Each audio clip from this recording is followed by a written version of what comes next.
sixth grade Bobcats. Welcome back to another great week at the Helena Middle School. This week, I'm going to be talking about, actually the next couple weeks, I'm going to be talking about characteristics of respectful friendships, healthy friendships. Last year, I did a school-wide poll as one of the or the Jelly Bean Question of the Weeks, and I got input from all of our student bodies because I wanted 11 to 14-year-old input on what makes a good friendship, what characteristics are you looking for. And so I compiled the top 20 answers, and I'm going to talk a little bit more in depth about those today.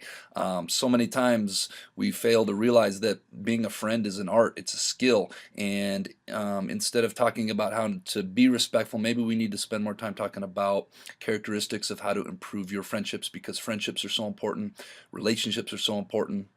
We are human beings. We strive for connectedness. We strive to have healthy relationships. And so I'm going to give you guys the next couple weeks the 20 top skills for that. So let's get rocking and rolling on this. Go out and make it a great week at the Helena Middle School. As I mentioned, this week's Bob. That brings us to this week's Jelly Bean Question of the Week winners, who are Sean McKee, Noah Hensley, Savannah McKee, Camille Sertain, and Chloe Wilson. The answer to last week's Jelly Bean Question of the Week was a bed. And if you're in Mr. Kepler's advisor, let's be an artiste.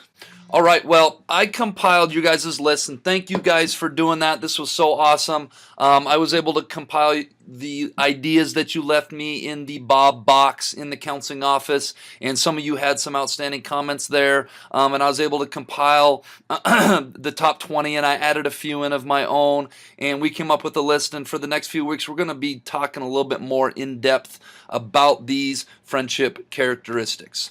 So the first one, and this was probably the one that I saw the most. Of course, it's trustworthiness, or can you be trusted? Trustworthiness is the ability to be relied on for something important.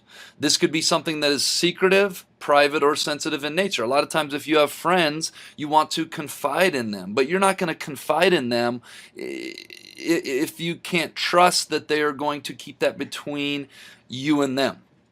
If you can't be trusted as a friend, you may as well be a stranger. That's probably the number one characteristic of friendship that I found, was so many of you put trustworthiness down.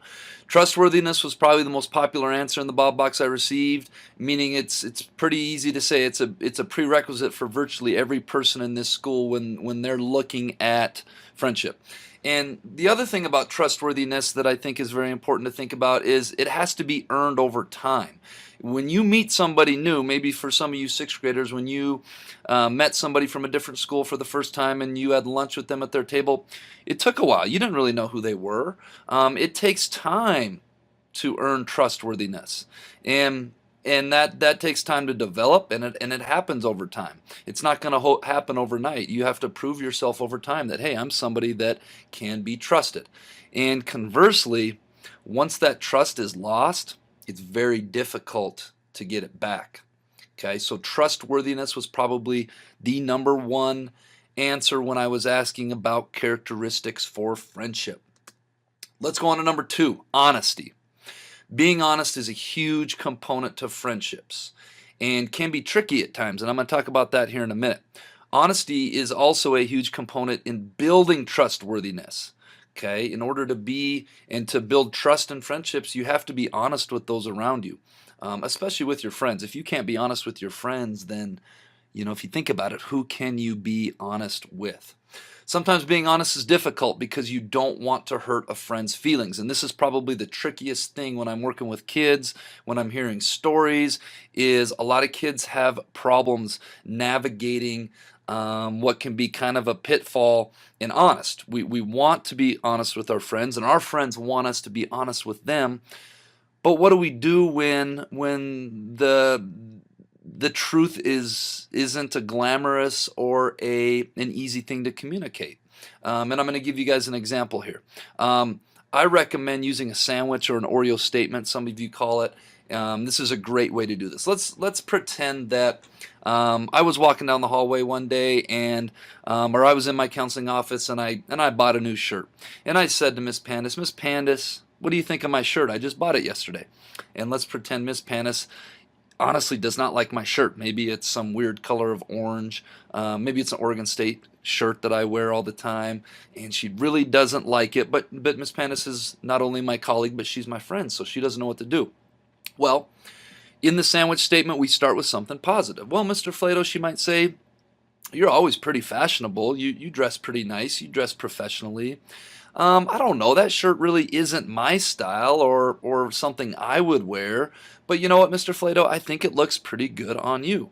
Well, that would be an example of how she could be honest with me, but she could also do it without hurting my feelings. Okay, so when we got to be honest with friends, and sometimes it's not an easy thing to say, think about using a sandwich or an Oreo statement. You start with something positive, okay, and then you kind of give them the ugly truth or whatever it is that's tough, and then you finish it off with something positive. So a little tip there about honesty. All right, folks, quick question for you in your classrooms. I have here a glass of water, and let's pretend that this glass of water the glass holds 16 ounces, okay? Now let's also pretend that this glass has 8 ounces of water in it, okay? So I have a question for you, and I want you to just think about it to yourself. Is this glass half empty, or is this glass half full? Okay, maybe real quick, if you think this glass is half empty, please raise your hand right now. All right, if you think this glass is half full, I want you to raise your hand right now. Okay, now I know that we are all in middle school, and we all know that the answer is both, because the glass holds 16 ounces, we have 8 ounces of water. 8 is exactly half of 16, so the answer is both full, half full, and half empty. Okay, but I'm not getting at that. We're talking about friendships today. Okay, and unfortunately, there are so many negatives and sad things everywhere in life. You look around, and you can find it. Get on the internet, get on Facebook, get on the news, and there's just tough information out there everywhere. Okay, when we think of good friends, we don't think of somebody that brings us down every day. We think of someone that is fun and positive to be around. Think about it. You want to be around people that are fun and positive. That's who you want to surround yourself with if you're a fun and positive person. I've never seen people that pick out friends and I say, well, why are you friends with Mariah, or why are you friends with Sally, or why are you friends with Michael? Oh, because they're pretty negative and gloomy. I never hear that. It's why are you friends with these people? Because they're fun and positive to be around. Okay, we're talking about half full, glass half full type of people. Friends who are fun and positive to be around tend to be more enjoyable to hang out and associate with. So, and this is kind of an overall attitude about life. Okay, we can look at things in so many different ways in life. I'm encouraging all of you in your friendships and just in your everyday life, be a glass half full type of person. All right, and we're on to our fourth one, which is loyalty. And loyalty was another one that was probably one of the most important characteristics from the feedback that I got from you guys. And I think it should be right up there. Loyalty is defined as giving or showing firm and constant support or allegiance to a person or an institution. Okay? When someone is loyal, it helps build trustworthiness. And remember, trustworthiness was probably the number one answer that I got from you guys. Loyalty is important because it shows, quote unquote, who has your back. And I know that's slang, and I got a funny picture down here of that. When times get tougher, when you need friends to lean on. Look, our friends should be there for us. Okay, and part of a huge characteristic of friendship is loyalty is, can I depend on them for being there? I heard a lot of you say dependability, and what dependability really is loyalty. It's that firm and constant support. I know that person is going to be there. I know that person has my back. I know that person isn't going to be talking trash or talking smack or spreading rumors or spreading gossip behind my back. If I'm not there, they're going to be speaking positive words of affirmation about me. And I have a couple little pictures down here that I thought were cool. We'll start with the one on the left. Loyalty isn't gray. We're talking about gray. We're not talking about color. We're talking about a metaphor. We're not talking somewhere in the middle. We're talking that loyalty is black or white. It's either there or not. You're either loyal completely or you're not loyal at all. And people have to understand this. You can't be loyal only when it's convenient from you. Okay, I can say that all my top friends, all my friends that are in my inner circle, they're there because they're loyal, and they've proven that over the years. Another thing about loyalty, doesn't happen overnight. It's something that we got to work for all the time. And in the bottom right, I think this is pretty funny. It says, "I've got your back," and a couple stick figures. Thank you to Mr. Kepler's art class 2, their advisor, that graded my last stick figures as a C-. I will take that all day long to the bank. Thank you, Mr. Kepler's advisor. All right, and the fifth one and the last one we're going to discuss today is, of course, respectful. I saw this one a lot.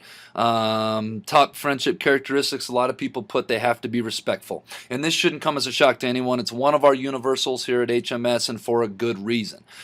When I talk about being respectful, I think it's my favorite and most important in my eyes. They're all important, but I think being respectful is the most important universal.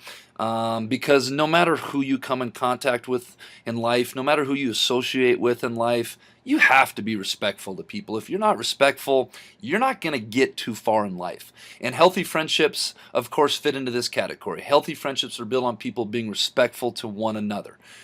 If you're disrespectful to your friends, you may not have those friends for very long. If you're disrespectful in general, you may find it challenging to find people who want to be friends with you. Okay, so being respectful is something that we should shoot for all across the board to every person we come in contact with, whether we like them or not. And we have to be extra respectful to those people that are our friends, or we might not have them for long. All right, this week's Jailbait Question of the Week winners: Rowan Mattioli, No Runner; Hannah Tisdale, Elliot Lehman; Ethan Deardall Roberts, and Kai Bravo. A lot of people answered gum. I think you do consume gum, the sugar in gum, more than anything, if you're anything like me. The answer I was looking for was silverware, plates, utensils, that sort of thing. All right, this week's Jailbait Question of the Week: the more there is of me, the less you see. What am I? If you think you know the answer, submit your answer to the Bob box. Make sure your first and last name is on it. Make sure it's legible. Every week I get correct answers with no names or names I can't read, and I have to go to the next correct answer. Tune in next week, see if you're a winner. All right, Bobcats, let's make it a great week at the Helena Middle School.